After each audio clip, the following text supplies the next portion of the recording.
Good morning, second graders. It is Friday, April 24th, last day of school for this week. Finish strong as to the Lord and not to men. I am at school today, so I'm going to read to you from Grace Upon Grace instead of our animal book, but I'll get back to the animal book next time, probably. Okay, this is about how God will take care of you. So Psalm 37:5 says, depend on the Lord, trust him, and he will take care of you. So God promised to take care of your needs. Look at all the birds and the flowers. God cares for each of them. Don't you think a holy God will take care of his children too? The writer of Hebrews prayed that the God of peace will give you every good thing that you need so that you can do what he wants. If you think about it, you'll see that prayer has already been answered in your life. You may not always have a feast of all your favorite desserts, but don't you always have at least bread to eat? You may not have everything you want, but don't you have everything that you truly need? And many times there is a feast. After all, how can you complete the mission that he has for you if your needs aren't met? How can you share his word or teach others if you don't have food or clothes or shelter? Would God ask you to join his army and then not give you the supplies that you need? Of course not. It's easy to forget our blessings sometimes. Things like home or family or friends or clothes or food or books or toys. Most of us have more than we actually really even need. Can you share some of your blessings? Gather up your clothes and books and toys and share with the needy children at a shelter.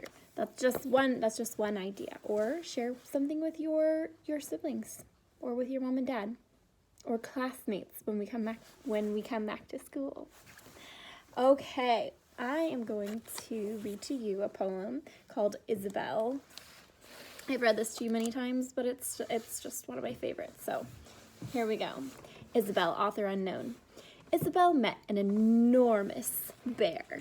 Isabel didn't care. The bear was hungry. The bear was ravenous. The bear's big mouth was cruel and cavernous. The bear said, Isabel, glad to meet you. How do, Isabel? Now I'll eat you.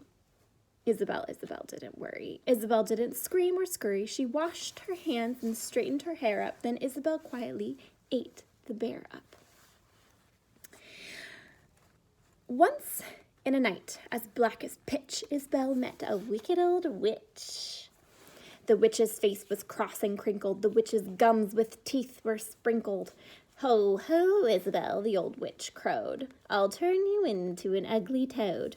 But Isabel didn't worry. Isabel didn't scream or scurry. She showed no rage and she showed no rancor. But she turned the witch into milk and drank her. Isabel met a hideous giant. Isabel continued self-reliant. The giant was hairy. The giant was horrid. He had one eye in the middle of his forehead. Good morning, Isabel, the giant said. I'll grind your bones to make my bread. But Isabel didn't worry. Isabel didn't scream or scurry. She nibbled the zwieback she always fed off. And when it was gone, she cut the giant's head off. Isabel met a troublesome doctor. He punched and he poked till he really shocked her. The doctor's talk were of coughs and chills. The doctor's satchel bulged with pills. The doctor said unto Isabel, swallow this, it will make you well. But Isabel didn't worry. Isabel didn't scream or scurry. She took those pills from the pill concoctor, and Isabel calmly cured the doctor. Isabel, author unknown. Oh man, I do love that poem. Okay, my question for you is,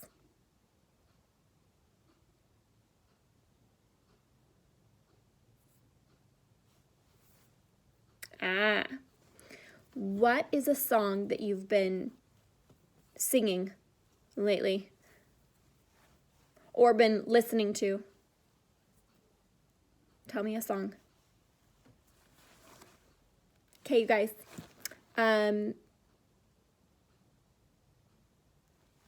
I will see you soon. Bye.